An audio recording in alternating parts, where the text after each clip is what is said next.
Epidural anaesthesia delivery के दौरान होने वाले दर्द से राहत पाने का एक तरीका है। एपिड्यूरल एनेस्थीसिया एक प्रकार का इंजेक्शन है जिसे डिलीवरी के दौरान होने वाले दर्द से राहत पाने के लिए आपकी पीठ यानी रीढ़ की हड्डी के एक विशेष हिस्से, जिसे कि एपिड्यूरल स्पेस कहते हैं, में दर्द निवारक दवाओं को डाला जाता है और ये पेट, पेल्विक एरिया और पैरों को प्रभावित करता है। ये अस्थायी तौर पर उन नसों को अवरुद्ध कर देता है जो कि आपके गर्भाशय और सर्विक्स से दर्द के संकेतों को आपके दिमाग तक पहुंचाती हैं। यानी इसे लगाने के बाद आपके पेट का निचला हिस्सा बिल्कुल सुन्न हो जाता है। दोस्तों, यहाँ मैं आपको बता दूं कि रीढ़ की हड्डी पर लगाए जाने वाले इस प्रकार के इंजेक्शन को एक स्पेशलिस्ट डॉक्टर ही लगाता है और डिलीवरी के दौरान अस्पताल वाले भी इस प्रकार के स्पेशलिस्ट डॉक्टर को ज़रूरत पड़ने पर बाहर से बुलाते हैं। दोस्तों, आमतौर पर एपिड्यूरल एनेस्थीसिया लेबर की एक्टिव स्टेज में दिया जाता है, यानी कि जब प्रसव पीड़ा अपने हाई लेवल पर होती है, जब कॉन्ट्रैक्शंस बहुत मजबूती से और प्रबल आ रहे हों और जब आपकी सर्विक्स 5 या 6 सेंटीमीटर तक फैल चुकी हो, तभी ये दिया जाता है। दोस्तों, एपिड्यूरल देने के बाद आप जगी तो रहेंगी, लेकिन इस दौरान आपके शरीर का वह हिस्सा सुन्न हो जाएगा जहां प्रसव के दौरान दर्द महसूस होता है।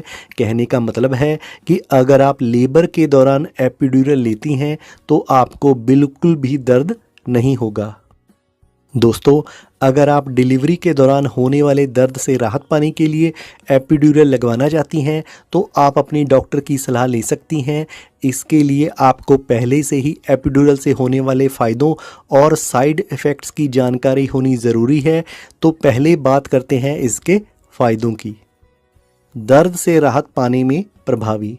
दोस्तों, एपिड्यूरल लेबर के दौरान होने वाले दर्द से राहत पाने का सबसे अच्छा और प्रभावी तरीका है।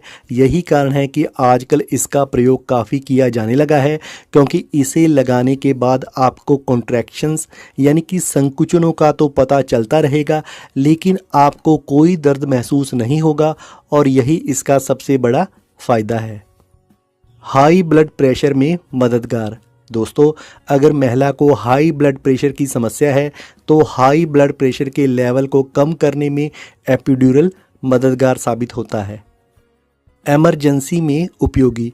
अगर डिलीवरी के दौरान कोई इमरजेंसी आ जाए जिसमें महिला को सिजेरियन यानी कि ऑपरेशन डिलीवरी की संभावना हो या फिर ऑपरेशन डिलीवरी करनी पड़े, तो उस समय इस इंजेक्शन का प्रयोग एनेस्थीसिया के रूप में किया जा सकता है।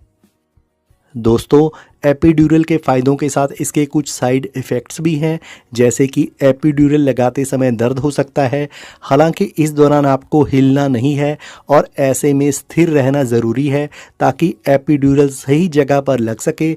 इसे लगाने के बाद आपको ठंड या कंपकंपी लग सकती है, खुजली महसूस हो सकती है, सिर दर्द, उल्टी, मतली व सांस लेने में दिक्कत हो सकती है या फिर बुखार भी हो सकता है।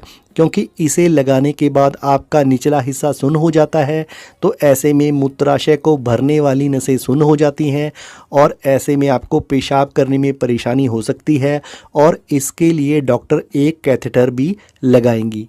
दोस्तों, एपिड्यूरल लगाने के बाद आपके ब्लड प्रेशर लेवल में गिरावट आ सकती है, यानी कि ब्लड प्रेशर लो हो सकता है।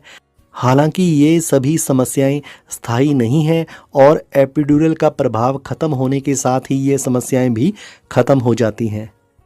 दोस्तों, हालांकि ये काफ़ी जल्दी असर दिखाता है, लेकिन कई बार एपिड्यूरल अपना असर दिखाने में टाइम ले सकता है और अगर इसे लगाने के बाद भी लगभग 30 मिनटों तक दर्द कम ना हो तो इसे दोबारा लगाना पड़ सकता है। इस कारण प्रसव में अधिक समय लग सकता है।